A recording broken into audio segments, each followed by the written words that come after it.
भारत अपने नागरिकों से बनता है। जहां पर कुछ नागरिक राष्ट्र निर्माण में योगदान देते हैं तो कुछ नागरिक खुद के विकास में बेलगाम भागते हुए चले जाते हैं और भागते भागते वो नैतिक मर्यादाओं की रस्सी को भी तोड़ देते हैं। ऐसे नागरिकों के लिए भारत एक कर्म प्रधान देश नहीं बल्कि मौका प्रधान देश बन जाता है। पुणे में ट्रेनी आईएएस पूजा खेड़कर की कहानी एक लाल बत्ती वाली आउडी कार से शुरू होती है। आज उनके ट्रेनिंग पीरियड की रद्दीकरण के साथ खत्म हो गई। उन्हें मसूरी अकादमी में वापस बुला लिया गया। यह खबर महज इतनी है और यह खबर अब खत्म होती है, लेकिन इस खबर के सहारे दूसरी खबर अब शुरू होती है। वो खबर है ब्यूरोक्रेसी के सेलिब्रिटी कल्चर की। बीते कुछ सालों में फिल्मों, यूट्यूब वीडियोस और रील्स ने ब्यूरोक्रेसी को एक बॉलीवुड स्टाइल ग्लैमर से ढक दिया है, जहां पर एक साधारण सी जांच करने पर इतने पेच निकलते हैं जो हैरान करने लगते हैं। जैसे कि आईएएस पूजा खेड़कर ने ओबीसी एनसीएल यानी कि नॉन क्रीमी लेयर के तहत नौकरी हासिल की। साथ ही उन्होंने डिसेबिलिटी सर्टिफिकेट भी लगाया। ये डिसेबिलिटी सर्टिफिकेट उन्होंने एम्स से नहीं बल्कि एक प्राइवेट अस्पताल से बनवाकर लगवा दिया था। और इसी के बीच में श्रीमती काशीबाई नवेल मेडिकल कॉलेज के डायरेक्टर अरविंद भोरे का कहना है कि पूजा खेड़कर ने साल 2007 में एडमिशन के वक्त जो सर्टिफिकेट लगाए थे उसमें साफ साफ लिखा था कि वो पूरी तरह से मेडिकली फिट थी। College was started little late by the order of the Honorable Supreme Court in 2007, and as per the order, we have done admission through CET. That time, she was admitted through NT3 category, belonging to Banjari community. And she had submitted the caste certificate, caste validity, and non-creamy layer certificate. Non-creamy layer certificate. Yes. This certificate was issued by the authorities of Ahmednagar district. So she has submitted the medical fitness certificate. She was medically fit to undergo this course. हमने कल system में लगी हुई इसी झूठ की जंग के बारे में आपको बताया था। इसके बाद एक आईएएस अधिकारी स्मिता सबरवाल का एक पोस्ट सामने आया, जहां पर उन्होंने लिखा है कि इस मामले में गहन जांच होनी चाहिए।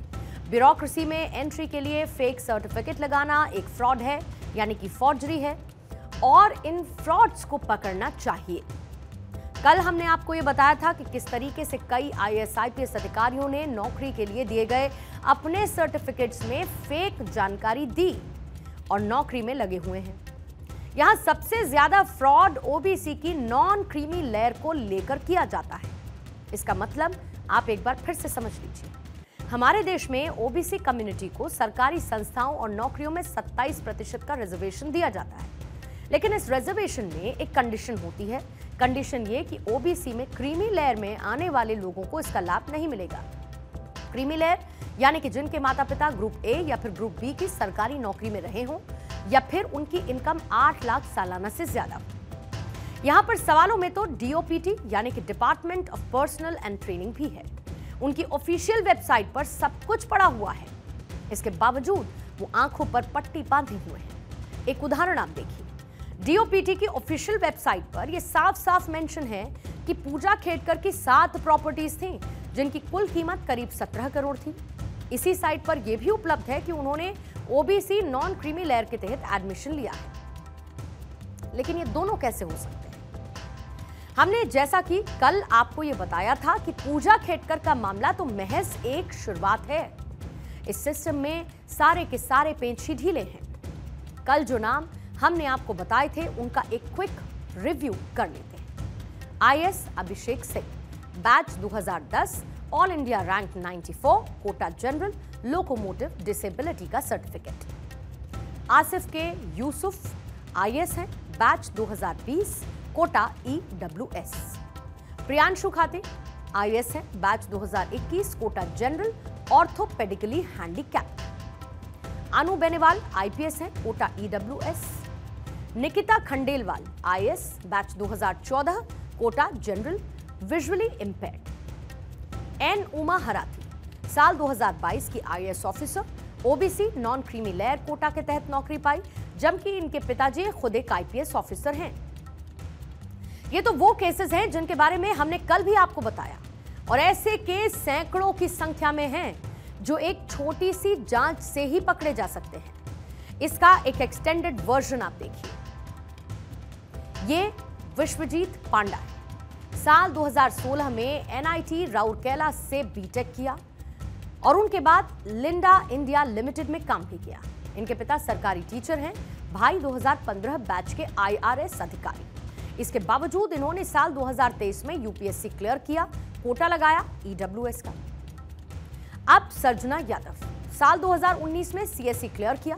इनके रिजल्ट में नाम के आगे ओबीसी लिखा है, यानी कि ओबीसी नॉन क्रीमी लेयर से आईएएस बने। लेकिन गौर करने वाली बात यह है कि इनके पिता खुद एक आईएएस अधिकारी हैं। अब दिव्या यादव जी, यादव ओबीसी में आते हैं, लेकिन यूपीएससी 2023 के रिजल्ट पर अगर आप गौर करेंगे तो इन्होंने 498 रैंक हासिल की। इनके नाम के आगे कैटेगरी में एससी लिखा हुआ है। इतना समझ लीजिए कि इन्होंने एक एससी कैंडिडेट यानी कि शेड्यूल कास्ट कैंडिडेट की सीट पर फेक सर्टिफिकेट से कब्जा किया। इन्हें इस पर स्पष्टीकरण जरूर देना चाहिए। अब लक्ष्मण तिवारी, ये पहले आईपीएस अधिकारी थे और आईपीएस अधिकारी रहते हुए इन्होंने साल 2020 में यूपीएससी का एग्जाम दिया, नतीजे आए तो ये आईएएस अधिकारी बन गए। लेकिन इनके रिजल्ट पर अगर आप गौर करेंगे तो लिखा हुआ है ईडब्ल्यूएस कैटेगरी। और सोचिए, इन्होंने आईपीएस रहते हुए ये परीक्षा दी। ऐसे में एक आईपीएस ईडब्ल्यूएस कैटेगरी में कैसे शामिल हो गया?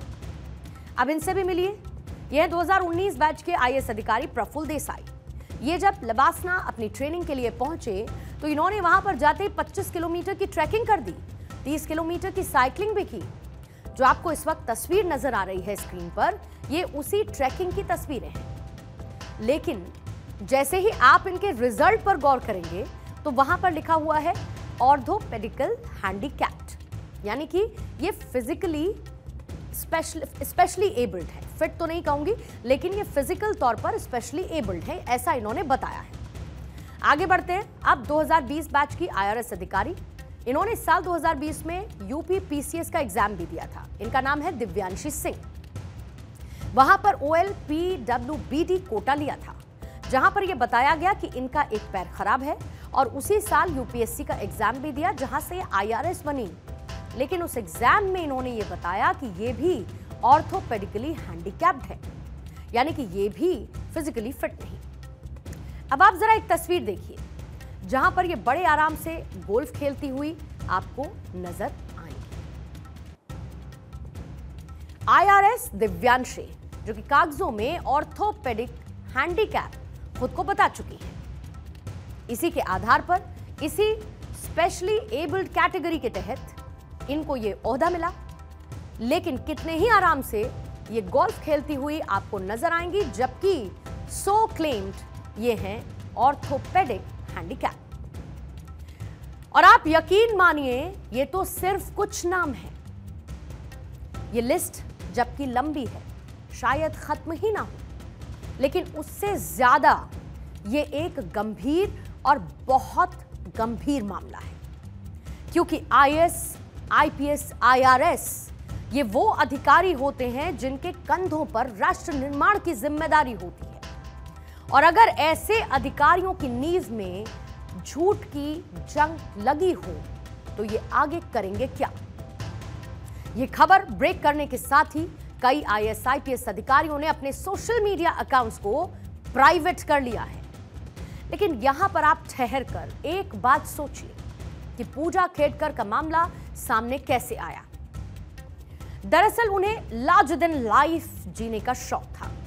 महंगी गाड़ी के ऊपर लाल बत्ती लगाने का शौक था। यानी कि जनता की सेवा के लिए आईएएस नहीं बनी, ये सिर्फ ताकत और टशन दिखाने के लिए, उस ग्लैमर के लिए आईएएस बनी। अपने बीते कुछ सालों में इंस्टाग्राम पर कई ऐसे केसेस आपने देखे होंगे जहां पर इस तरीके के अधिकारी अपनी पावर प्रेजेंटेशन दिखाते हैं, अपनी ताकत दिखाने के लिए रील्स बनाए जाते हैं और वो अपनी मूल जिम्मेदारी यानी कि बेसिक रिस्पॉन्सिबिलिटी क्या है वो भूल जाते हैं, अपनी जिम्मेदारियों से दूर हो जाते हैं। और इस तरीके की रील्स का मतलब क्या हो सकता है? यहां पर एक आईएएस या आईपीएस या आईआरएस अधिकारी बड़ी गाड़ी से उतरता है, पीछे लोग चलते हैं, अपने सबऑर्डिनेट्स को वो वीडियो बनाते हुए डांट लगाते हैं। पीछे सिंघम मूवी टाइप कोई गाना बज जाता है। ये सब करने के पीछे की एक ही वजह हो सकती है। ऐसे अधिकारी खुद को राजा की तरह प्रेजेंट करना चाहते हैं। अपने से नीचे पदस्थ व्यक्ति यानी कि अपने सबऑर्डिनेट्स को अपने से कमतर दिखाना चाहते हैं। साथ ही ये हैं तो सिविल सर्वेंट, लेकिन खुद को जनता का मालिक समझने लगते हैं। इन सब के पीछे एक कारण वो फैक्ट्रीज भी हैं जो कि सिविल सर्विसेज की तैयारी कराती हैं।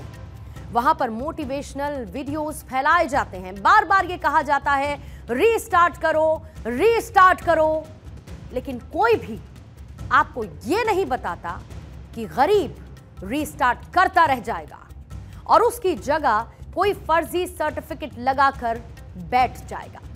और हां, आईएएस बनाने की गारंटी लेने वाली इन फैक्ट्रीज में 100% लाभ सिर्फ शिक्षक का होता है। वो मोटिवेशन के नाम पर गारंटीड पैसा कमाते हैं। कोचिंग सेंटर्स, इनको आप ऐसे समझिए, किसी कोचिंग संस्थान में आपको दिन रात मोटिवेट करने वाला शिक्षक 25,000 स्टूडेंट्स को पढ़ा रहा और इनमें से सफल होंगे मान लीजिए सिर्फ 25।